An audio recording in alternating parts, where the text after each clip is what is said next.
स्वागत है आपका हमारे YouTube चैनल अप्रेंटिसशिप इंडिया अड्डा में। आज हम बात करेंगे जो भाभा एटॉमिक रिसर्च सेंटर में भर्ती आई है, ITI पास स्टूडेंट के लिए भर्ती है, इसके बारे में बात करेंगे। इसमें क्या क्वालिफ़िकेशन रखा गया, कौन कौन से ट्रेड वाले एलिजिबल हैं और इसमें एज लिमिट क्या रखा गया, इसके सभी चीज़ों पर बात करेंगे। अगर आप हमारे यूट्यूब चैनल पर नए हो तो यूट्यूब चैनल को सब्सक्राइब कर लीजिए और वीडियो देख रहे हैं तो वीडियो को लाइक कर दीजिए और वीडियो को ज़्यादा से ज़्यादा शेयर करिए। तो आप ये जो स्क्रीन पर देख रहे हैं जो भाभा एटॉमिक रिसर्च सेंटर है, ये ऑफिशियल वेबसाइट है। इसमें भर्ती आई है, ITI पास स्टूडेंट के लिए भर्ती आई है। तो इसके बारे में पूरा डिटेल में देखेंगे। तो आप ये स्क्रीन पर देख रहे होंगे कि ये जो न्यूक्लियर रिसाइकल बोर्ड है उस प्लांट में भर्ती आई हुई है जो मुंबई में है। इसके बारे में बताएंगे। जो नोटिस है जो रिलीज़ हुई है कब से ऑनलाइन होगी, पूरी डिटेल में आपको बताएंगे। इस वेबसाइट पे आके आपको नोटिफिकेशन को डाउनलोड कर लेना है। मैंने ये नोटिफिकेशन यहाँ से डाउनलोड कर लिया है, ये नोटिफिकेशन है। अब हम आपको बताएंगे कि इसमें फॉर्म कब से स्टार्ट होगा और इसका लास्ट डेट क्या है, पूरा डिटेल में बात करेंगे। तो यहाँ पर देखेंगे तो ये क्लोजिंग जो लास्ट डेट इसका फॉर्म का है वो यहाँ पर बताया गया है 30/4/2022 है। और जो स्टार्टिंग डेट है वो 1/4/2022 से स्टार्टिंग डेट दिया गया है। और ये आपका एडवर्टाइजमेंट नोटिस संख्या है यहाँ पर दिया है। और ये आप देखेंगे तो यहाँ पर लिखा हुआ है government of India, department of atomic energy, Bhabha atomic research centre, nuclear recycle board. आप यहाँ पर देख सकते हैं, यहाँ से ये वैकेंसी आउट हुई है। जो ITI पास कैंडिडेट हैं उनके लिए है वैकेंसी। तो जैसे आप इसको नीचे स्क्रॉल करेंगे तो आपको ये नोटिफिकेशन 2 लैंग्वेज में दिया गया, इंग्लिश और हिंदी में, आप इसको देख सकते हैं। तो मैं आपको बताता हूँ कि इसमें क्या क्या क्वालिफ़िकेशन है, पूरी डिटेल में बात करेंगे। तो यहाँ से देखेंगे तो आपको ये हिंदी में भी लैंग्वेज में है, तो मैं यहाँ से आपको बताता हूँ। तो ये आप स्क्रीन पर देख लीजिएगा, ये भी हिंदी में ऐसे लिखा है पूरा। तो यहाँ पर जो भर्ती है ITI वालों के लिए है, ये यहाँ पर दिया गया है। ये ऊपर तो BTech डिप्लोमा के लिए था, यहाँ से दिया गया है। ये स्क्रीन पर देखिएगा, यहाँ पर पूरा 189 पोस्ट है, जनरल के लिए है पूरा, OBC के लिए 118 है और EWS के लिए यहाँ पर दिया है 14 और 33 दिया है। OBC और SC ST के लिए दिया है, आप अपने हिसाब से देख लीजिएगा। यहाँ पर देखेंगे तो आपको जो सीटों के बारे में बताया गया है, यहाँ पर आपको मैं इंग्लिश वाला नोटिस दिखाता हूँ। यहाँ पर कौन सा दिया गया है वो नोटिस यहाँ पर है इंग्लिश वाला, ये इसकी रिगार्डिंग आप यहाँ पर देख लीजिएगा।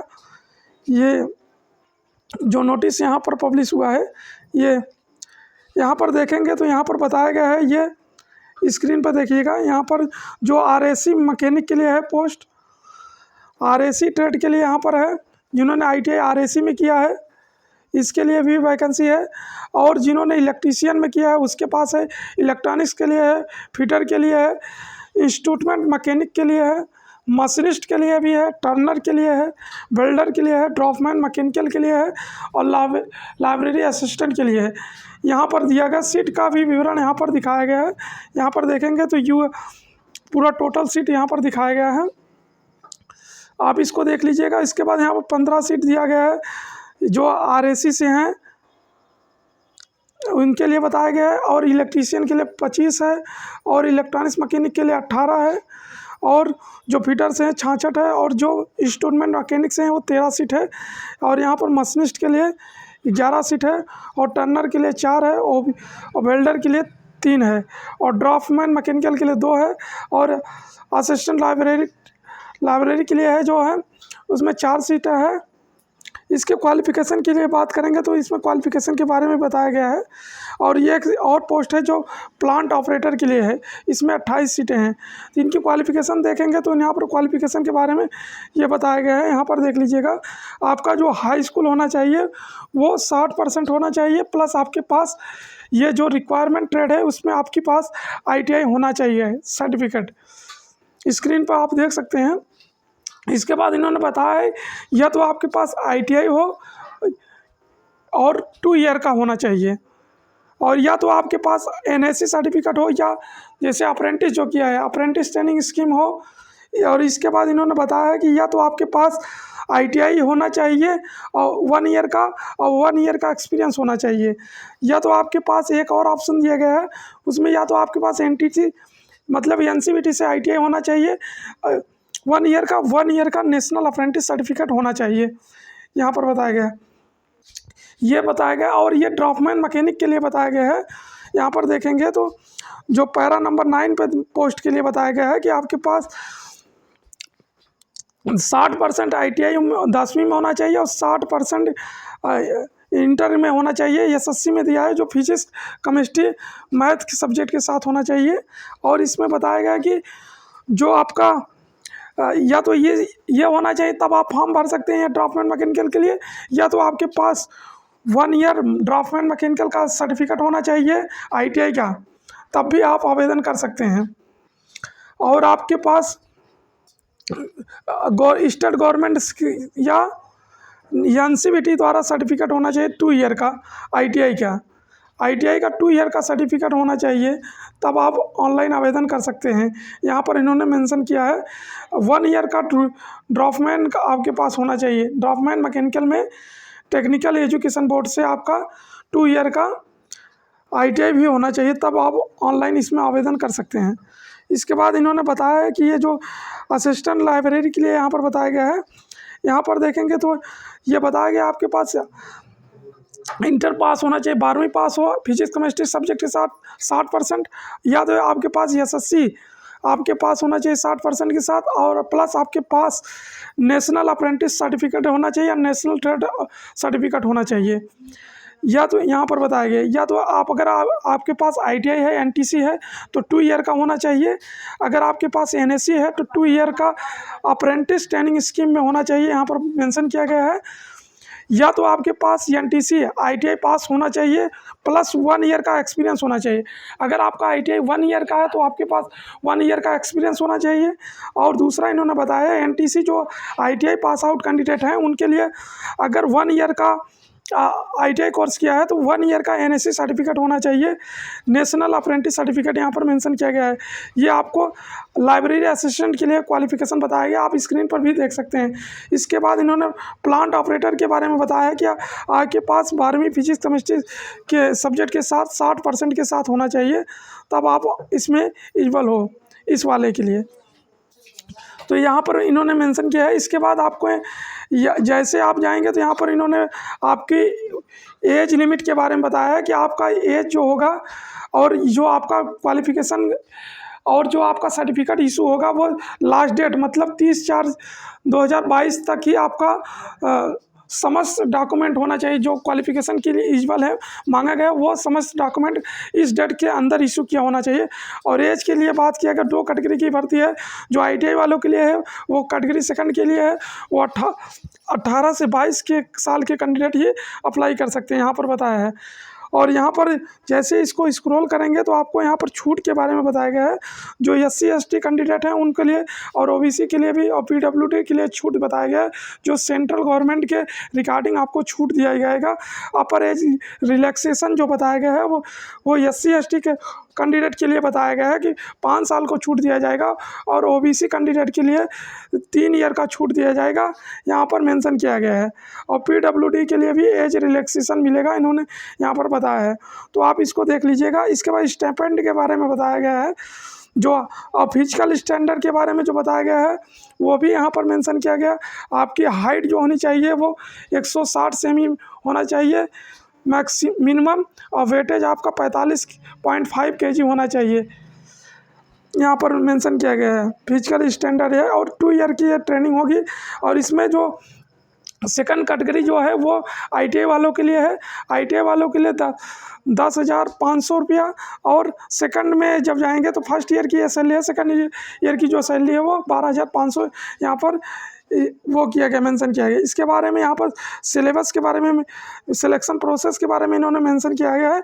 तो मैं आपको सिलेक्शन प्रोसेस जो आपका हिंदी लैंग्वेज है उसमें लेके जाके आपको दिखाता हूँ उसमें क्या दिया गया है। यहाँ पर जैसे स्क्रॉल करेंगे तो ये 2 लैंग्वेज में है, तो ये हिंदी लैंग्वेज वाले में आएंगे तो आपको यहाँ से ये मिल जाएगा, आप इसको पढ़ लीजिएगा। यहाँ पर मेंशन किया गया है, ये आपको यहाँ पर चयन प्रक्रिया के बारे में बताया है इन्होंने। चयन प्रक्रिया जो होगी वो आपको यहाँ पर मेंशन किया गया, इसको आप पढ़ लीजिएगा आप अपने हिसाब से।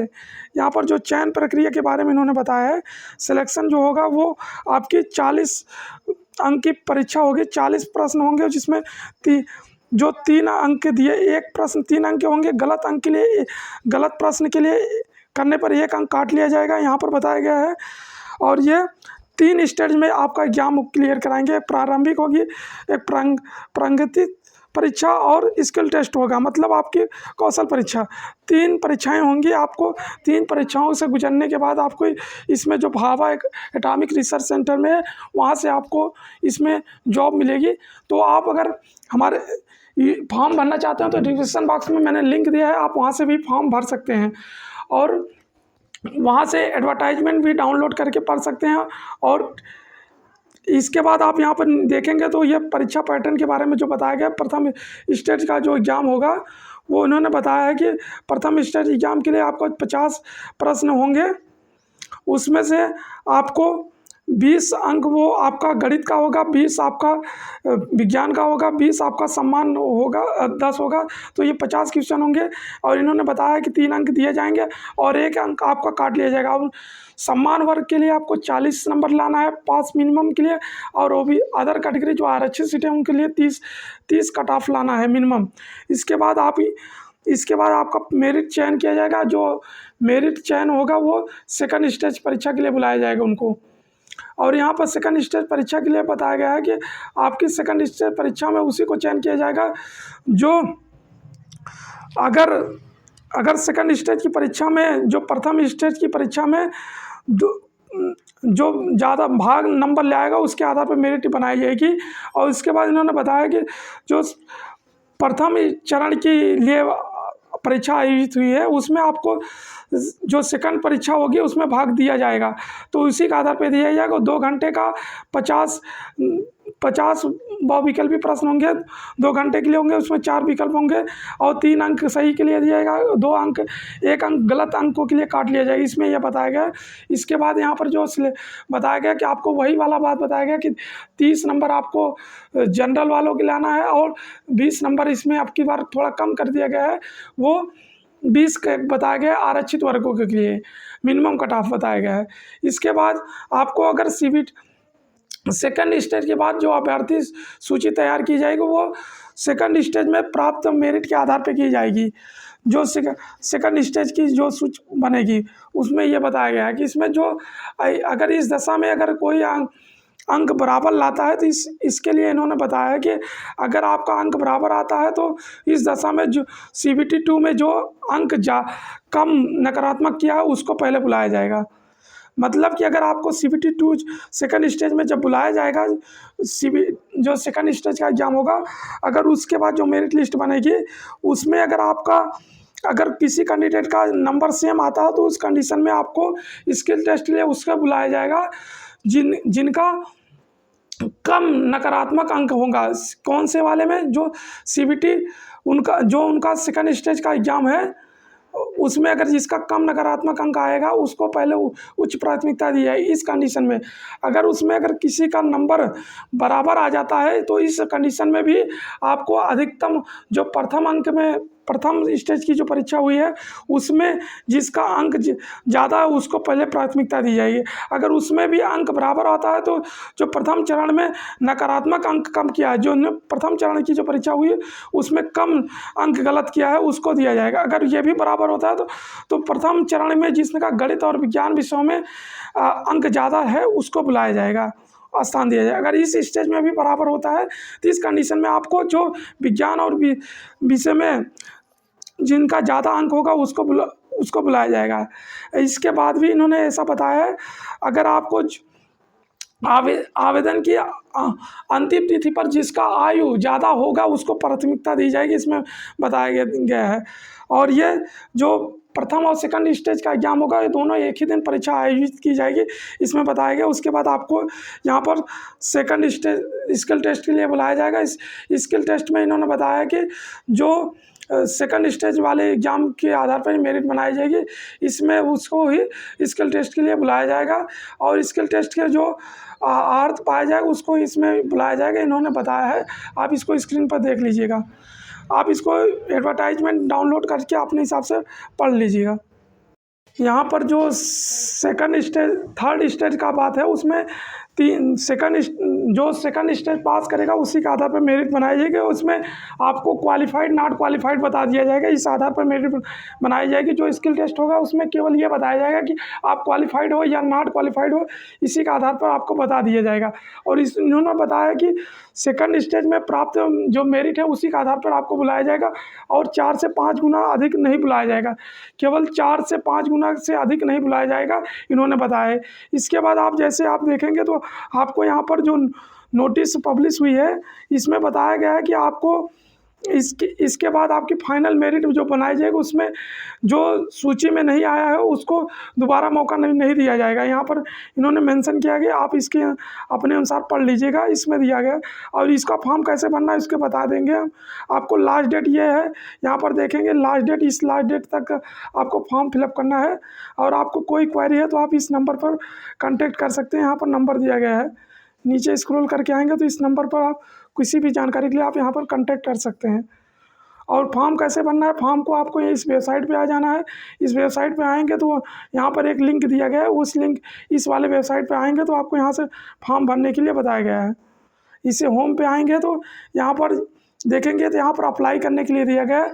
जो पहली बार अप्लाई करेगा तो यहाँ पर क्लिक करेगा अप्लाई पर, तो यह अप्लाई हो जाए, आपका फॉर्म खुल जाएगा। यहाँ पर अप्लाई कर दीजिएगा। उसके बाद आपको लॉगिन करना होगा। इस पर लॉगिन करने पर क्लिक करना होगा। इस वाले पे क्लिक करेंगे तो आप इस पर लॉगिन हो जाएंगे। इस वाले पे आप लॉगिन हो जाएंगे। जैसे आपको फॉर्म भरना है तो इस पर क्लिक कीजिएगा तो ये आपका लॉगिन फॉर्म हो जाएगा। आप इसमें फॉर्म भर सकते हो। इसका लिंक मैंने डिस्क्रिप्शन बॉक्स में दिया है, आप वहाँ से भी फॉर्म फिलअप कर सकते हो। आप अपने ट्रेड भी यहाँ से सिलेक्ट करके आपको अपना रिक्वायरमेंट के हिसाब से भर सकते हो। धन्यवाद।